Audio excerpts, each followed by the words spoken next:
اعوذ باللہ من الشیطان الرجیم بسم اللہ الرحمن الرحیم۔ جہلمی صاحب کا اپنے دفاع میں بدعت قادحہ و قبیحہ اور سیاہ کا ارتکاب جو انہوں نے اصول حدیث میں کیا ہے۔ جہلمی صاحب بلا اصول شخص ہیں۔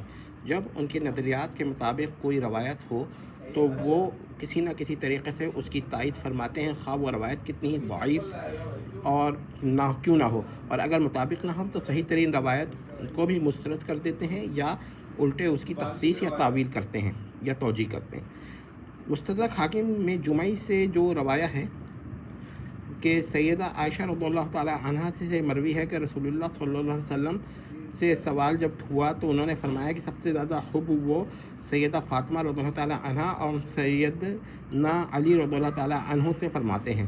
محققین اور جمہور محدثین کے نزدیک یہ روایہ ضعیف ہے، اور اس روایت عام ضعیف نہیں ہے بلکہ بہت شدید ضعیف ہے، اور اس روایت سے جہلمی صاحب نے بخاری مقدس کی روایت کی تخصیص کرنی چاہیے، جس میں سیدنا عمر بن العاص سے مروی ہے کہ رسول اللہ صلی اللہ علیہ وسلم نے خود بیان کیا کہ وہ سیدتنا عائشہ رضی اللہ تعالیٰ عنہ اور سیدنا ابوبکر رضی اللہ تعالیٰ عنہ سے سب سے زیادہ حب فرماتے ہیں۔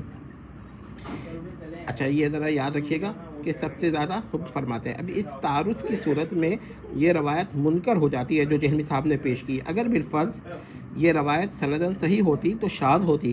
یہ اصول حدیث کے مقابلے میں اپنا فن حدیث اختراع کرنا ہے۔ عام قاعدہ ہے کہ امام الحاکم متساہل ہیں اور ان کی تصحیح کا اعتبار نہیں ہوتا جب تک کہ اس کو اصول حدیث پر چیک نہ کیا جائے، لیکن اصول حدیث سے لا علم حضرات نیا یہ قاعدہ جدیدہ جو جہلمی صاحب نے بیان کیا ہے اس کو وہ صحیح تسلیم کر سکتے ہیں۔ یہ بڑی خطرناک بات ہے، ٹھیک ہے۔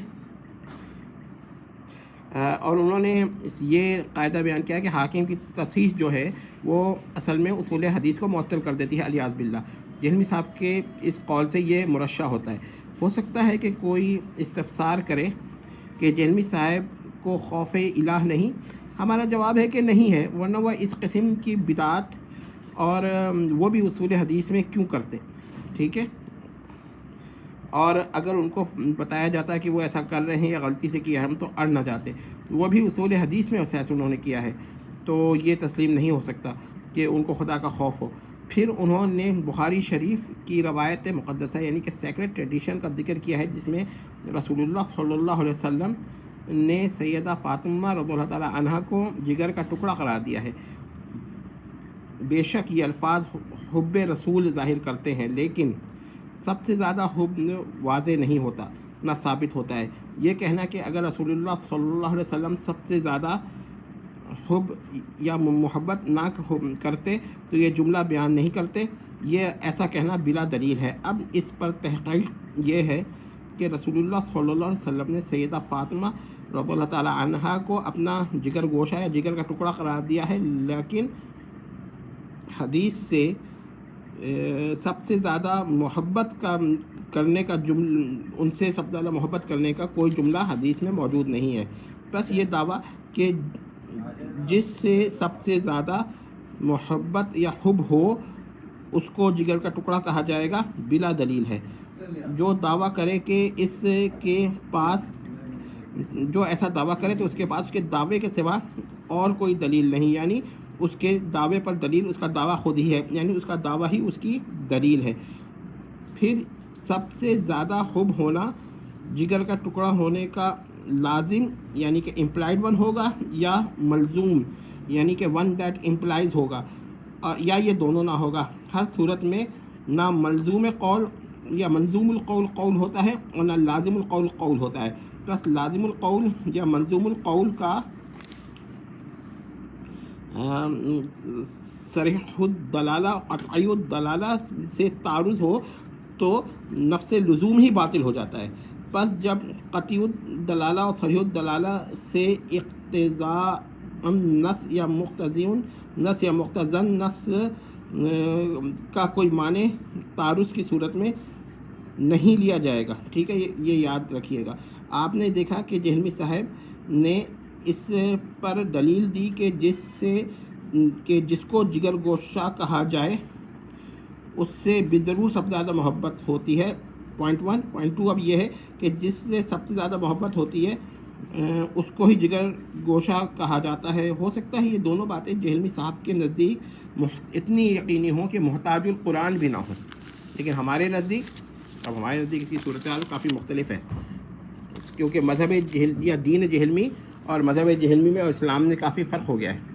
تو ہو سکتا ہے کہ یہ دونوں باتیں محترم کے نزدیک اس قدر یقینی ہوں کہ محتاج القرآن اور محتاج الحدیث بھی نہ ہوں، لیکن ہمارے نزدیک یہ دونوں دعویٰ بلا دلیل ہیں، لہٰذا ہر دو قول کے لیے یا تو قطعی الدلالہ آیا کا مطالبہ ہوگا یا صحیح و صریح اور قطعی الدلالہ اور صریح الدلالہ حدیث کا مطالبہ ہوگا۔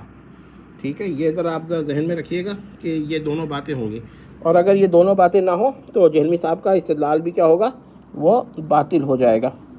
اور اسی طرح یہ جہلمی صاحب کا دعویٰ اور بڑا خطرناک دعویٰ ہے، اور یہ ہے کہ اسی طرح یہ دعویٰ کہ انسان کسی سے جب اپنے حب یا محبت کا یا لو کا ذکر کرتا ہے تو اپنی اولاد کو مستثنیٰ کر دیتا ہے، یہ بھی بلا دلیل ہے۔ ٹھیک ہے، بلا دلیل دعویٰ یعنی کو انڈرسٹوڈ کہہ کر محتاج القرآن اور محتاج الحدیث نہ ماننا، اس سے قرآن و حدیث کی توہین ہوتی ہے، اور یہ ان دو بلا دلیل بلکہ 3 بلا دلیل قواعد سے ہرمیونیٹکس یعنی کہ تخصیص کرنا یا تعویل کرنا، ہرمیونیٹکس تعویل ہوتا ہے، تو یا پارٹیکولرائزیشن یعنی تخصیص کرنا یا توجیہ کرنا، یہ دین جہلمیت کا خاصہ ہو سکتا ہے، اسلام کا نہیں۔ ٹھیک ہے، تو ذرا غور کر لیجئے۔ اور اس کے بعد بھی اب کسی کو بات سمجھ میں نہ آئے تو اس کا واحد مطلب یہ ہے کہ جہلمی صاحب کے وہ دین پر آ چکا ہے اور اسلام کے بجائے دین جہلمیت پہ جا چکا ہے۔ تو دیکھ لیں کہ دین جہلمیت کا کیا طریقہ کار ہے کہ حدیثیں وہ تو قرآن و حدیث ہماری ہی استعمال کرتے ہیں، لیکن تشریحات وہ جہلمی صاحب کی استعمال کرتے ہیں۔ یہاں پر ان کو کوئی حدیث کی تخصیص کرنی ہوتی ہے تو ضعیف روایت کو بھی قوی کر دیتے ہیں۔ اب یہاں پر ایک قاعدہ اور جہلمی صاحب کا اس بیان سے آتا ہے کہ اگر کوئی صحیح حدیث کی تشریح، اور وہ بھی جہلمی تشریح، اگر کسی ضعیف حدیث کے مطابق ہو جائے تو وہ ضعیف حدیث اتنی پاورفل ہو جاتی ہے کہ دوسری صحیح حدیث کے صریح الدلالہ اور قطعی الدلالہ الفاظ کی بھی تخصیص کر دے۔ دیکھ لیں، تو مدلول لغوی کا بھی جہلمی صاحب لحاظ نہیں کرتے ہیں۔ اب اس کے بعد میں یہ صرف یہی کہہ سکتا ہوں کہ اگر کوئی آدمی اب بھی جہلمی صاحب کی ان نظریات کو نہیں سمجھتا تو پھر اب اس کے بارے میں ہم یہی کہہ سکتے ہیں کہ وہ دین جہلمیت پر اور دین جہلمیت کے قواعد پر چلا گیا ہے۔ اسلام سے اس کا کیا تعلق ہے؟ والسلام تمت۔